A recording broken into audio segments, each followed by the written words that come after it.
Hello friends, welcome to your on Bihar board exam channel. दोस्तों, आज के इस वीडियो में हम लोग English 100 marks Bihar board rainbow English chapter 1 जो प्रोज सेक्शन का चैप्टर 1 है, जिसका नाम है इंडियन सिविलाइजेशन एंड कल्चर। इसका जो इम्पोर्टेंट ऑब्जेक्टिव क्वेश्चंस है, इसको हम लोग इस वीडियो में कवर करेंगे। तो चलिए दोस्तों, शुरू करते हैं। फर्स्ट क्वेश्चन जैसे कि आप देख पा रहे हैं, who wrote Indian civilisation and culture. Who wrote Indian civilisation and culture, यानी कि इंडियन सिविलाइजेशन एंड कल्चर को किसने लिखा।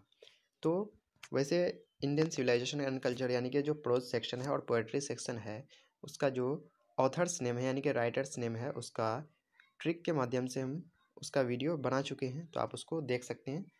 तो यहाँ पे जो है who wrote Indian civilisation and culture, तो इसका जो राइट आंसर हो जाएगा वो हो जाएगा M.K. गांधी, यानी कि मोहनदास करमचंद गांधी, कहने का मतलब महात्मा गांधी। चलिए नेक्स्ट क्वेश्चन की ओर बढ़ते हैं। नेक्स्ट क्वेश्चन कह रहा है, what were the chief weapons of Gandhi ji. Gandhi ji का जो मुख्य प्रमुख हथियार था, चीफ वेपन्स था, वो कौन क्या था।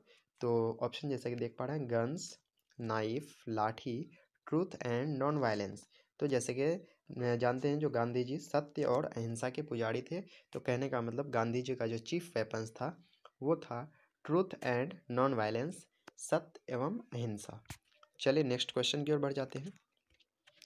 नेक्स्ट क्वेश्चन कर रहा है, Indian people are charged of being, यानी कि इंडियन पीपल को, भारतीय लोगों को चार्ज किया जाता है, आरोप लगाया जाता है भारतीय लोगों पर क्या होने का। तो भारतीय लोगों पर अनसिविलाइज्ड होने का चार्ज लगाया जाता है, कहने का मतलब आरोप लगाया जाता है। अनसिविलाइज्ड यानी कि असभ्य होने का आरोप लगाया जाता है भारतीय लोगों पर। नेक्स्ट क्वेश्चन देख लेते हैं क्या कह रहा है। नेक्स्ट है, Mahatma Gandhi was dash in 1948। Mahatma Gandhi was dash in 1948। Mahatma Gandhi को 1948 में क्या कर दिया गया था, उसको शहीद कर दिया गया था, यानी उसकी हत्या कर दी गई थी। तो उसके लिए जो भी पॉपुलर आदमी होते हैं, उसके लिए न किल यूज़ किया था, न मर्डर्ड, उसके लिए होता है असैसिनेट। तो यहाँ पे हो जाएगा महात्मा गांधी वॉज असैसिनेटेड इन 1948। चलिए देख लेते हैं आगे क्या कर रहा है। नेक्स्ट है, pharaohs were the rulers of which ancient country. Pharaohs were the rulers of which ancient country, यानी फ्राओस जो है वो कौन से प्राचीन देश के रूलर थे, यानी कि शासक थे। तो फ्राओस जो है वो इजिप्ट के शासक थे। इजिप्ट को हिंदी में मिस्र बोलते हैं, इंग्लिश में इजिप्ट बोलते हैं, ध्यान रखिएगा। चलिए नेक्स्ट देख लेते हैं क्या कर रहा है। नेक्स्ट में कह रहा है, who is restless bird according to the author. Author के अनुसार, ऑथर के अकॉर्डिंग, राइटर के अकॉर्डिंग, इनमें से कौन सा रेस्टलेस बर्ड है, यानी कि उसको कभी भी चैन नहीं मिलता है। तो इंडिया, अमेरिका, माइंड या हैन। तो यहाँ पे हो जाएगा माइंड, यानी कि माइंड को कभी भी वो रेस्ट नहीं करता, कहने का मतलब वो उसको जितना वो पाएगा और उतना ही उसकी चाहत बढ़ जाएगी। तो ये इसको रेस्टलेस बर्ड कहा गया है, माइंड को। नेक्स्ट देख लेते हैं क्या कर रहा है। कह रहा, India's glory is that it is dash. India का ये गर्व है, ग्लोरी है, गौरव है, जो ये क्या है, इमूवेबल है। कहने का मतलब इंडियन सिविलाइजेशन, ये भारतीय जो सभ्यता है वो इमूवेबल है, यानी कि चेंज नहीं होता है। वो वेस्टर्न सिविलाइजेशन को देख करके चेंज नहीं होता, ये क्या है, इमूवेबल है। नेक्स्ट क्वेश्चन क्या कर रहा है देख लेते हैं। नेक्स्ट क्वेश्चन कह रहा है, our ancestors enjoyed true dash rule. हमारे एंसेस्टर्स, पूर्वज जो है वो डैश रूल अपनाए थे, एंजॉय किए थे, तो ट्रू होम रूल, ध्यान रखेंगे। नेक्स्ट है, dash is largely a mental condition. इनमें से कौन सा एक मेंटल कंडीशन है। तो यहाँ पे हो जाएगा ऑप्शन नंबर ए, यानी कि सेटिस्फैक्शन। सेटिस्फैक्शन क्या है, एक मेंटल कंडीशन है। कहने का मतलब अगर आप अंदर से खुश रहेंगे तो बाहर भी खुश रहेंगे। अगर अंदर से आपको खुशी नहीं है तो आप बाहर कितना दिखावा कर लें, आप खुश नहीं रह पाएंगे। तो satisfaction is largely a mental condition. अगला कह रहा है, dash is known as the father of the nation, यानी कि फादर ऑफ द नेशन, राष्ट्रपिता या फिर बाबू किसको कहा जाता है, तो महात्मा गांधी जी को। A number option right answer हो जाएगा। नेक्स्ट कह रहा है, the European are becoming slave of dash. European जो है, यूरोपियन वो गुलाम होते जा रहे हैं किसका, तो मटेरियल्स का, यानी कि सामानों का गुलाम होते जा रहे हैं। कहने का मतलब वो अपने से मेहनत नहीं करना चाहते हैं, सिर्फ जो भी मटेरियल्स है उसका यूज़ करते हैं। तो the European are becoming slave of materials. 12 number question कह रहा है Gibbon, Gibbon is associated with, तो जैसा कि फराउज वो इजिप्ट के शासक थे, तो गिबन जो है वो एसोसिएटेड है इटली से, यानी कि option number D right answer हो जाएगा। Next, the rulers of Egypt, यानी कि मिस्र के रूलर्स को, शासक को क्या कहा जाता है, तो जैसे कि हम लोग देख चुके थे ऑप्शन नंबर डी फराउज। तो काफ़ी इंपॉर्टेंट क्वेश्चन है, ध्यान रखेंगे इसको।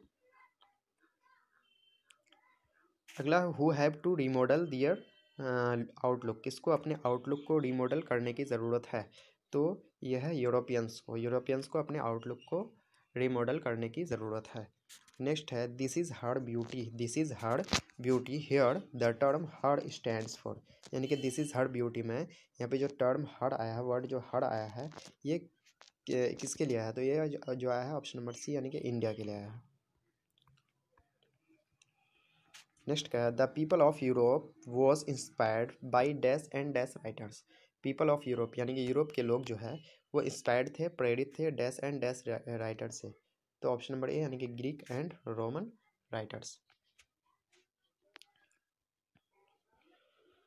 अगला क्वेश्चन करा है Indian civilisation and culture is oblique an, Indian civilisation and culture क्या है, तो इंडियन सिविलाइजेशन एंड कल्चर एक ऐसे है, यानी कि ऑप्शन नंबर बी इसका राइट आंसर होगा, ऐसे है, क्या है ऐसे। तो नेक्स्ट क्वेश्चन की ओर बढ़ते हैं। नेक्स्ट क्वेश्चन क्या कह रहा है, नेक्स्ट कह रहा है our ancestors did not invent, our ancestors did not invent machines because, our ancestors did not invent machines because, यानी कि हम लोगों का जो एंसेस्टर्स है, हमारे पूर्वज, वो इन्वेंट नहीं किए, मशीन इन्वेंट नहीं किए, क्यों नहीं किए, तो ये इसलिए नहीं किए क्योंकि उससे हम लोग क्या हो जाते हैं, लेज़ी हो जाते हैं, जैसा कि यूरोपियन सिविलाइजेशन के लोग हुए हैं, तो these would have made us lazy, यानी कि वो, यानी कि मशीन्स हम लोगों को लेज़ी बना देता, इसलिए नहीं किए थे। तो अगर वीडियो अच्छा लगे तो वीडियो को लाइक, शेयर और चैनल को सब्सक्राइब ज़रूर कर लीजिएगा। नेक्स्ट क्वेश्चन करा, the invention of dash proved the milestone in our development, the invention यानी कि किस चीज़ का आविष्कार हमारे विकास में मील का पत्थर साबित हुआ, तो किस चीज़ का, तो फायर का, option number C right answer होगा। फायर का विकास जो है, फायर का जो इन्वेंशन है, आविष्कार, ये हमारे हमारे विकास में माइलस्टोन यानी कि मील का पत्थर साबित हुआ। अगला क्वेश्चन कर रहा है the sentence after all this is something in Hinduism that has kept it alive up till now, यानी कि ये जो सेंटेंस है after all this is something in Hinduism, यानी कि हिंदुइज्म में कुछ तो है जो अब तक इसको जीवित रखा है, ये किससे लिया गया है, तो ये लिया गया है इंडियन सिविलाइजेशन एंड कल्चर से।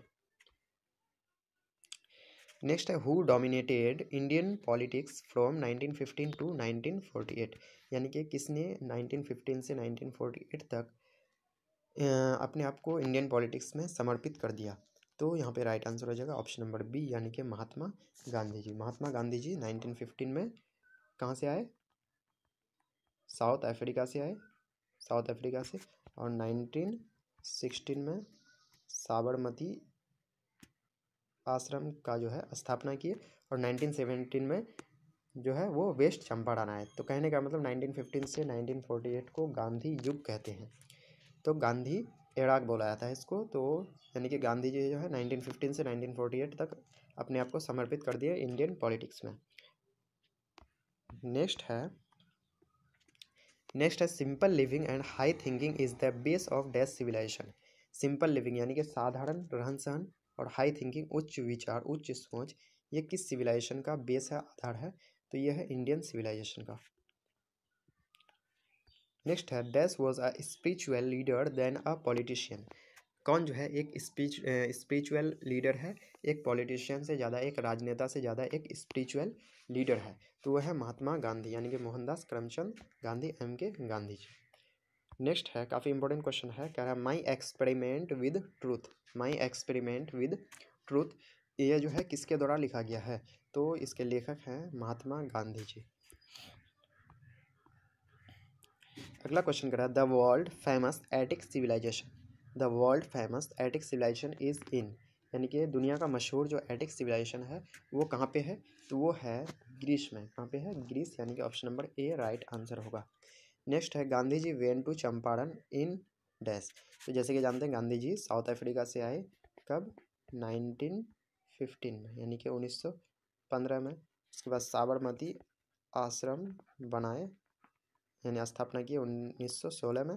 और चंपारण यानी कि वेस्ट चंपारण आए थे वो 1917 में। चंपारण आए थे, उस टाइम उसका विभाजन नहीं हुआ था।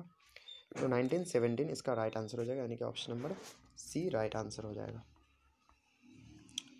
अगला क्वेश्चन कर रहा है Indian civilisation taught us to be more dash towards one another.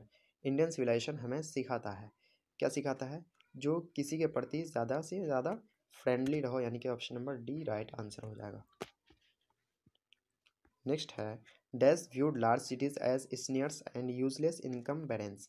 किसने लार्ज सिटीज़ को, बड़े बड़े शहरों को जाल के रूप में देखा, तो ये हमारे एंसेस्टर्स, यानी कि our ancestors, option number D right answer होगा। अगला क्वेश्चन कर रहा है that dash is dead against blind imitation of western civilisation. यानी कि वेस्टर्न सिविलाइजेशन के नज़रिए से कौन डेड हो गए हैं, तो यानी कि महात्मा गांधी जी, यानी कि option number A right answer होगा। तो दोस्तों यहाँ पे हम लोगों ने जो chapter number 1 Indian civilisation and culture था, इसका जो इम्पोर्टेंट ऑब्जेक्टिव क्वेश्चंस था, इसको हम लोग यहाँ पे कवर कर चुके हैं। ऐसी आपको आगे भी ऐसी वीडियोज़ आपको प्रोवाइड करता रहूँगा।